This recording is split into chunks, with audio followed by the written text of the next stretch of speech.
Pensini con todo. Con Pedro Pensini.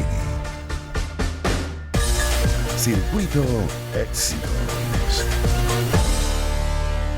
De nuevo con ustedes aquí en el Circuito de Éxitos, su programa Pensini con todo. Bueno, tenemos a nuestro próximo invitado, está aquí con nosotros, es Oscar Doval, presidente de Casa de Bolsa Rendivalores. Oscar, bienvenido al programa, muy buenas tardes, ¿cómo te va?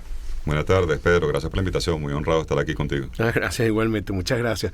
Oscar, bueno, ya tuvimos los 2 primeros trimestres del año. Han sido bastante distintos. Parece que vamos a tener un soft landing finalmente.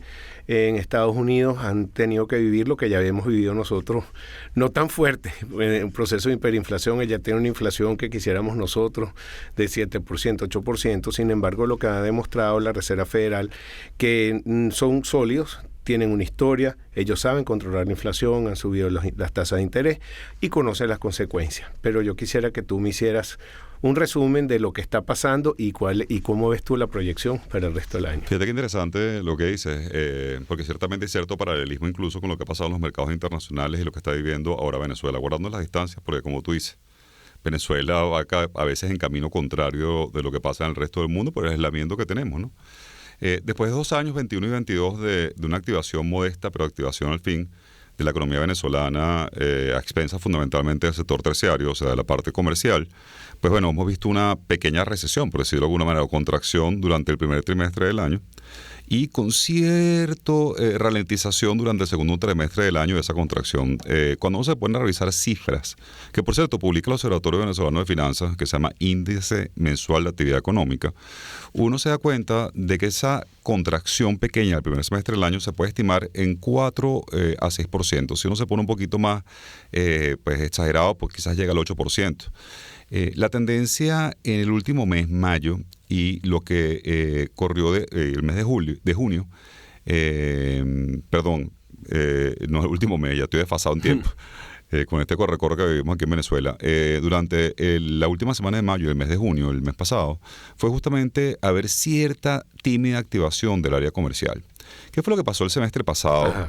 Que es una pregunta que hacen frecuentemente, que una contracción después que veníamos en una inercia muy buena desde el punto de vista de activación. Y una contracción del consumo, que es importante que lo mencione. Del 30% fue la contracción del consumo. Wow. Cuando hay un decrecimiento económico del 5 al 6%, del 4 al 6%, habitualmente eso tiene que multiplicarse en términos de consumo. Y lo que te dice Consecomercio y otros órganos relacionados con el tema pues el consumo, el tema comercial, y también, por cierto, con industria, con el tema industrial, es que hubo una contracción tanto de la producción al 30% como el consumo del 30%. Van paralelos, es decir, si yo estoy produciendo y tengo una demanda y de repente cae, yo también bajo mi oferta, porque... Suelen ir paralelos, no necesariamente es una relación directa, porque a veces la gente produce más y entonces hay mayores productos de la posibilidad de colocar comercialmente, pero bueno, en este caso fue bastante paralelo porque empresarios venezolanos gestionan el día a día, ¿no? Para no sobreestoquearse y porque no tiene capacidad tampoco de apalancarse.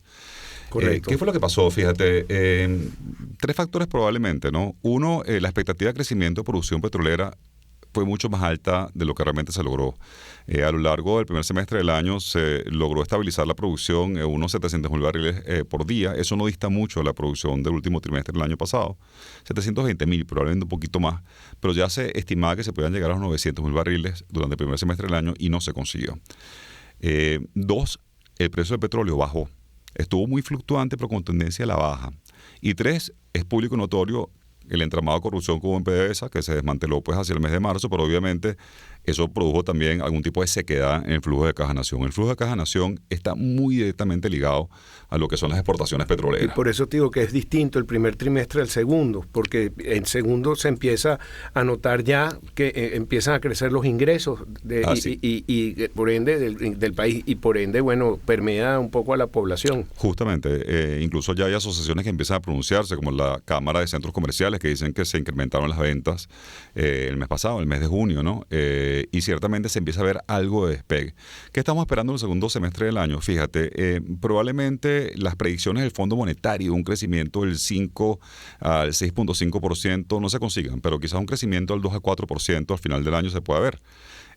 Para la audiencia que entienda, el consumo se va a incrementar, probablemente, notoriamente, todo lo que se perdió de consumir el primer semestre del año, que fue un 30%, pues probablemente vemos que hay un crecimiento del 30% y vamos a tener toda una sensación nuevamente de activación o de pequeña actividad. El primer semestre del año fue muy inerte desde el punto de vista económico. La sensación que teníamos todos era que estaba paralizada la cosa.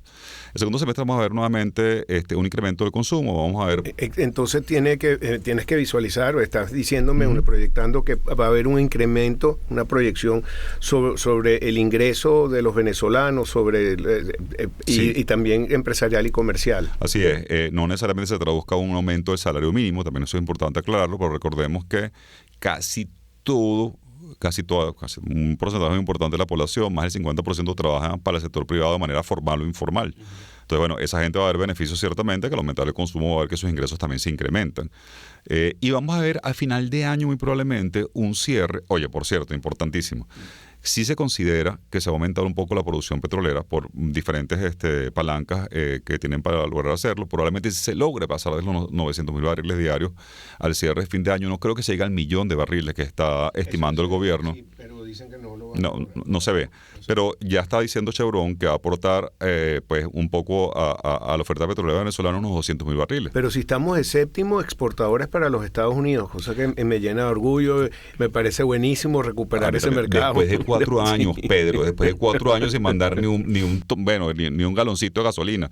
Estamos justamente mandando unos pocos barriles, pero bueno, es algo que es de apreciar. La producción, por cierto, le aclaro a la gente de Chevron, el primer semestre del año difícilmente pasó los 50.000 barriles. Hoy en día están cerca ya de los 100 y ellos estiman que pueden cerrar el año en 200.000 barriles. Eso aporta ciertamente a la oferta petrolera venezolana la posibilidad de aumentar a 700 a 900.000 barriles, por lo menos. No creo nuevamente que pasemos. ¿Van a abrir más licencias para otras petroleras? Está muy sujeto, muy pegado al tema político. Claro, lamentablemente, porque los gringos no ven que nos están afectando a todos los venezolanos, no al gobierno necesariamente. Si abren la licencia de Eni y Repsol, que son las que están próximas y están pidiendo entrada a Venezuela. Que tienen de gas natural, pero no tienen de petróleo. Ciertamente. No, Repsol, la española tiene Eni gas natural. Repsol tiene también la posibilidad de operar petróleo. O sea, si tienen aprobada, sí, tienen de gas natural, falta aprobar el petróleo. Faltaría aprobar el petróleo, exactamente. Eso dije. Sí, si es así, se podría superar la meta del 1.000.000 de barriles. El 1.000.000 de barriles. Sin ningún problema. ¿Crees que está haciendo bien la gestión entonces el nuevo presidente de PDVSA? ¿Se ve bien manejada en este momento? Mira, yo las referencias que tengo, yo no conozco no, personalmente, pero por lo que he visto resultados, hasta ahora, sí, básicamente la gente puede verlo también en lo que es la página de la OPEP, que publica lo que es el comportamiento petrolero venezolano. Sí, qué bien, pero es que hay un problema también por las sanciones, que la opacidad que traen esas sanciones también creó esa condición donde se invirtió en Bitcoin por hacer negocios, porque como tenemos esas sanciones, se perdieron barcos, petróleo. Claro, cuando tú tienes sanciones o empujas sin darte cuenta a un país, no solamente el aislamiento, sino el oscurantismo desde el punto de vista contralor. ¿Qué quiere decir esto? Que realmente cualquier cosa que se haga desde el punto de vista financiero, desde el punto de vista comercial, pasa a un lado oscuro porque tienen que protegerse fundamentalmente de no ser pues visto por los americanos, que son los grandes perseguidores, por decirlo de alguna manera acá. Entonces, que eso se presta a cualquier cosa, porque incluso yo no pertenezco al sector público y lo que tengo son referencias, básicamente, de algunos amigos que trabajan allá. Pero yo no sé si realmente el Estado venezolano, el gobierno venezolano, pasaría un round de Contraloría, Pedro, no solamente PDVSA, porque han tenido que sumarse. Y obviamente cuando ahora esos espacios tan grises, la corrupción es una de las cosas que puede incrementarse de forma exponencial. De manera que las sanciones, y eso lo digo públicamente en todo el espacio que tengo, no ayudan a nadie. O sea, no han ayudado a Venezuela, mi querido Pedro, pero tampoco ayudaron a Irán, a Cuba, a ninguna de las economías, a ninguno de los países que han sido sancionados. Y lo dicen todos los expertos, John Magdaleno, lo dice Luis Vicente, etcétera, que siempre hablan del tema y han estudiado distintos casos. En ningún caso que han pasado a un sistema democrático ha sido ayudado por las sanciones. Sí podrían, coartar algunas cosas de hacerlas, pero ojalá, yo estoy de acuerdo contigo, aunque, después te satanizan. Y además que quieren aumento de sueldos y salarios, quieren que los maestros, entonces, ¿dónde va a salir el dinero? Entonces, yo no entiendo esa contradicción. Sí, totalmente. Y además que sin ánimos de defender al gobierno venezolano, el incremento salarial no pudo ser dado porque ya la expansión fiscal que había habido, o sea, la cantidad de bolívares inorgánicos que estaban en el sistema financiero, no daba para dar un incremento salarial. Si se le hubiera ocurrido dar un incremento salarial, la inflación y devaluación que estuviéramos viviendo en estos momentos sería algo crítico. Entonces, Tengo que ir a una pausa, Oscar. Volvemos y seguimos porque creo que Venezuela se está empezando a encaminar a una Venezuela productiva y no petrolera, porque se están viendo algunos sectores y ahora, si quieres, hablamos del tema. Oscar Duval, presidente de Casa de Bolsa de Rendivalores, ya regresamos con más para ustedes aquí en Pensini con Todo en el Circuito Éxitos. Pensini con Todo. Lecturas complementarias. Con Pedro Pensini. Circuito Éxitos. De regreso con ustedes en el Circuito Éxitos, estamos aquí en Pensini con Todo, estamos con una interesante entrevista sobre el tema económico del presidente de la Casa de Bolsa Rendivalores, Oscar Duval. Dejamos una pregunta al aire sobre la Venezuela. Estamos ya comenzando a ver una Venezuela más productiva, menos rentista, petrolera, porque te voy a dar un caso. El otro día vi que abrieron un casino en Acarigua y todo el mundo, bueno, hay un dicho, pero parecía que era verdad, que eso se parecía a Nueva York por un tema que dijo algún presidente en Venezuela, pero realmente yo le preguntaba a Luis Vicente y me decía, no, lo que pasa es que Acarigua tiene un fenómeno en este momento, porque ahí salen toda la producción por el tema de Ucrania, que Ucrania dejó de producir una cantidad de rubros que se producen aquí, lamentablemente que es por una guerra, pero empezamos a vender internacionalmente, y ya no solo petróleo, sino algunos productos elaborados y también productos agrícolas internacionalmente, aprovechando esta situación. Eso es uno de los sectores. Y también quería complementarte que, bueno, muchos de los economistas dicen que el crecimiento económico aquí es estilo K, porque una patica de la K va hacia arriba y otro que va hacia abajo. Hay sectores que han sido rentables, productivos, y otros que todavía no empiezan a subir. Quería que me hablaras del tema. Ciertamente, fíjate, si tú ves el Producto Interno Bruto venezolano antes pues la crisis de hiperinflación, estoy hablando del 15, 16, un poco antes incluso, ciertamente era un producto fundamentalmente basado en la administración pública y en el sector petrolero. Y si ves la balanza comercial, o sea, la cantidad que importamos, las exportaciones petroleras eran el 90% de las exportaciones del país, de hidrocarburos me refiero. Hoy en día, el 35% de los ingresos del país, hablando de la balanza comercial, no son petroleros. Y usted dirá, ¿verdad? ¿De dónde son esos ingresos? Bueno, el 35% de las exportaciones del país son fundamentalmente agrícolas y agroindustriales, cosa que es sorprendente. Y que estamos hablando fundamentalmente de la industria de crustáceos, camarones y cangrejos a chorros se están sacando de Venezuela. Se habían sacado en el pasado. Hasta una cámara de cangrejos tenemos ahora, la maneja Francisco Martínez allá en Maracaibo. Cámara, nosotros hemos sido un cangrejo, pero mi querido Francisco maneja una buena cámara de cangrejo ahorita, así es, un buen amigo, por cierto. Y camaroneros, y además estamos empezando a exportar desde hace un par de años tilapias. Okay, que son cultivadas, por cierto, que la gente piensa que son cultivadas necesariamente, no, en el llano venezolano se cultivan tilapias, hay unas interesantes piscinas de tilapias en diferentes estados del país, y también estamos exportando, tú lo acabas de decir, rubros más relacionados con el agro puro, me refiero fundamentalmente a frijol chino, a ajonjolí, y ciertamente comienzan a salir de Venezuela algunos cereales, y también estamos exportando increíblemente carne vacuna. Eso entre otras cosas, sin contar las algas, gracias por recordarme. En Margarita.